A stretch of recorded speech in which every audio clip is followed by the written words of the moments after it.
नमस्कार, मी श्रद्धा's dream kitchen and ब्लॉग्समध्ये आपले मनापासून स्वागत करते। आजची आपली रेसिपी आहे गोवन स्टाईल बांगड्याचे कालवण। अगदी कमी साहित्यात मोजक्या मसाल्यात झटपट होणारी बिन तेलाची साधी सोपी पण चवीला भन्नाट लागणारी ही गोवन स्टाईल बांगड्याच्या कालवणाची घरगुती पद्धत आज आपण बघणार आहोत। चला तर मग रेसिपीला सुरुवात करूया। बांगड्याचे कालवण बनवण्याकरता इथे मी 2 मीडियम साइजचे बांगडे घेतलेत। यांना आपण साफ करून घेऊया। बांगड्यांचे कल्ले व शेपटी कट करून यावरची खवलं काढून यांना 2 तुकड्यात कट करून घ्यायचे आहे। इथे मी बांगडा घेतलाय। बांगड्याऐवजी तुम्ही सुरमई किंवा पापलेट सुद्धा वापरू शकता। तुम्हाला जो मासा आवडत असेल तो तुम्ही घेऊ शकता। याचं कल्ले व शेपटी काढून झाली की याचं डोकं काढून याला कट करून स्वच्छ धुवून घ्यायचे। बांगडा धुताना याच्या पोटातली सर्व घाण काढून टाकायची आणि याला आतूनही स्वच्छ धुवून घ्यायचे। तुम्ही बघू शकता अशा प्रकारे मी दोन्ही बांगडे साफ करून स्वच्छ धुवून कट करून घेतलेत। या कट केलेल्या बांगड्यांना थोडंसं मीठ व हळद सगळीकडून व्यवस्थित चोळून घ्यायचे आणि यांना मॅरिनेट करत ठेवायचे। माशांना असं हळद मिठात मॅरिनेट केल्यामुळे माशांची चव तर वाढतेच आणि यांना रंगही छान येतो। आपले मासे मॅरिनेट होतात तोपर्यंत आपण ग्रेव्हीची तयारी करूया। ग्रेव्ही करता आपण जे वाटण करणार आहोत त्याकरता इथे मी अर्धी वाटी ओल्या नारळाचे असे उभे काप करून घेतलेत। नारळावर जे काळं आवरण असतं ते मी काढून टाकले आणि मग ह्याला कट केले। तुम्ही नारळ खवणून सुद्धा घेऊ शकता। आता नारळासोबत आपण 1 चमचा धणे, अर्धा चमचा जिरं, 5-6 लसणाच्या पाकळ्या, 1 छोटा आल्याचा तुकडा घेतलाय, पाव चमचा हळद व 5-6 सुक्या लाल मिरच्या घेतल्यात आणि यासोबत थोडीशी भिजवलेली चिंच घालायची आहे। यामुळे आपल्या कालवणाला मस्त असा आंबटपणा येतो। आता ह्यात गरजेप्रमाणे थोडं पाणी घालून याची अगदी बारीक अशी पेस्ट करून घ्यायची आहे।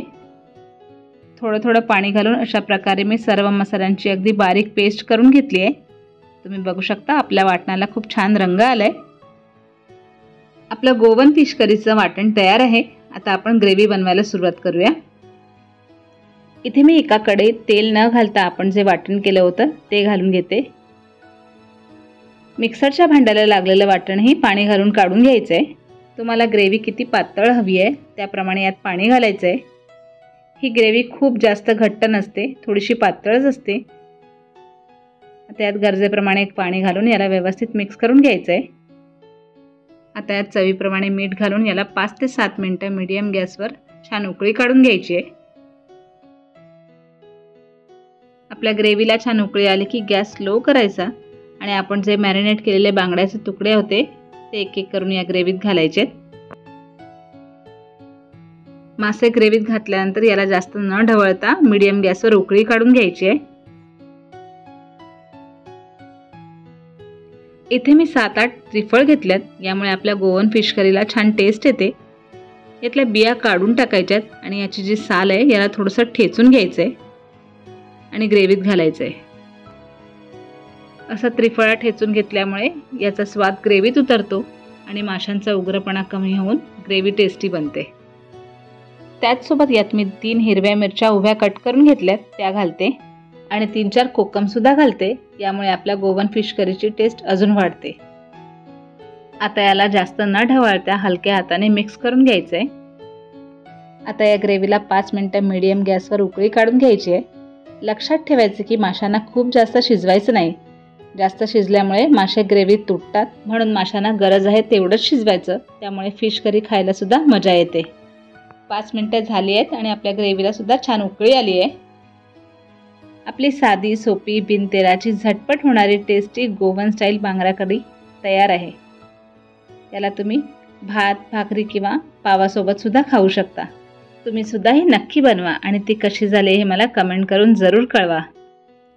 आणि तुम्हाला जर आपली आजची रेसिपी आवडली असेल तर प्लीज लाईक, शेअर आणि सबस्क्राईब करायला विसरू नका। पुन्हा अशाच छानशा रेसिपीसोबत लवकरच भेटू। तोपर्यंत मस्त खा, स्वस्त राहा। संपूर्ण व्हिडिओ बघितल्याबद्दल आपले मनापासून धन्यवाद।